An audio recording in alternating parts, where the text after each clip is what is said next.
ओम श्री गणेशाय नमः। आप सभी पर गणेश जी की कृपा सदा ही बनी रहे। शास्त्रों के अनुसार बुधवार का दिन भगवान श्री गणेश जी को समर्पित होता है। इसके साथ ही बुधवार को बुध देव की भी उपासना की जाती है। गणेश जी को सर्वप्रथम पूज्य देवता माना जाता है और गणेश जी बुद्धि और विवेक के दाता हैं। इसीलिए कहा जाता है कि बुधवार को श्री गणेश जी की आराधना करने और उनके निमित्त व्रत रखने से बुद्धि और विवेक की प्राप्ति होती है।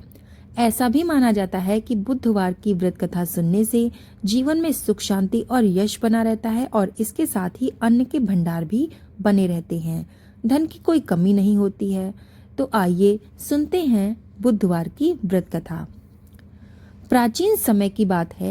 एक बार एक मधुसूदन नाम का धनी व्यक्ति हुआ करता था, जो अपनी पत्नी को लेने के लिए ससुराल गया हुआ था। वहाँ वो कुछ दिन रहा और फिर वो अपने सास ससुर से वहाँ से विदा लेने के लिए कहने लगा। किंतु वहाँ सब लोग बोलने लगे कि आज बुधवार का दिन है, आज के दिन यात्रा नहीं करनी चाहिए। वो व्यक्ति माना ही नहीं और बुधवार के दिन अपनी पत्नी को विदा कराकर अपने नगर की ओर चल पड़ा। रास्ते में उसकी पत्नी को प्यास लगी तो वो व्यक्ति रथ से उतरकर लोटा हाथ में लेकर पानी लेने के लिए चला गया। जैसे ही वो पानी लेकर अपनी पत्नी के पास लौटा तो वो ये देखकर आश्चर्यचकित रह गया कि उसके ही जैसी सूरत और वेशभूषा वाला एक व्यक्ति उसकी स्त्री के साथ रथ पर बैठा हुआ था। वो बहुत क्रोधित हुआ और उसने क्रोध से कहा कि तू कौन है और तू मेरी पत्नी के निकट कैसे बैठा हुआ है। दूसरा व्यक्ति बोला कि ये मेरी पत्नी है, इसे मैं अभी अभी ससुराल से विदा कर ले आया हूँ। वे दोनों व्यक्ति आपस में लड़ने झगड़ने लगे। तभी राज्य के सिपाही आकर लोटे वाले व्यक्ति को पकड़ने लगे। स्त्री से पूछा कि बताओ तुम्हारा असली पति कौन है, तो वो शांत हो गई क्योंकि दोनों तो एक जैसे दिख रहे थे।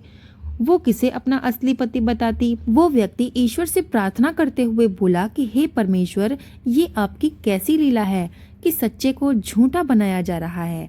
तभी आकाशवाणी हुई कि मूर्ख, आज बुधवार के दिन तुझे यात्रा नहीं करनी चाहिए थी, पर तूने किसी की बात नहीं मानी और चल पड़ा। ये सब लीला बुद्ध भगवान देख रहे थे। तभी उस व्यक्ति ने बुद्ध भगवान से प्रार्थना की और उसने अपनी गलती की क्षमा मांगी। बुद्ध देवता ने उसे क्षमा कर दिया और वहां से अंतर्ध्यान हो गए। इसके बाद वो व्यक्ति अपनी स्त्री को लेकर अपने घर गया।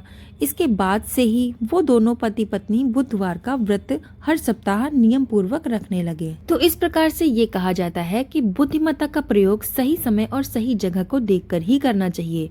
मान्यताओं के अनुसार बुधवार के दिन किसी भी स्त्री को अपने मायके से ससुराल के लिए यात्रा नहीं करनी चाहिए। हे गणपति भगवान, हे बुद्धि के देवता, आपकी इस कथा को जो भी व्यक्ति सुन रहा है उसकी सभी मनोकामनाएं पूरी करना, उसके जीवन के सारे विघ्नों को हर लेना, इसके अलावा उसके जीवन को सुखी बनाना।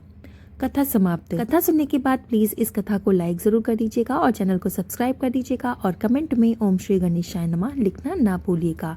वीडियो को ज्यादा से ज्यादा शेयर कर दीजिएगा। तो चलिए मिलते हैं ऐसी ही सुंदर कथा के साथ, तब तक के लिए धन्यवाद।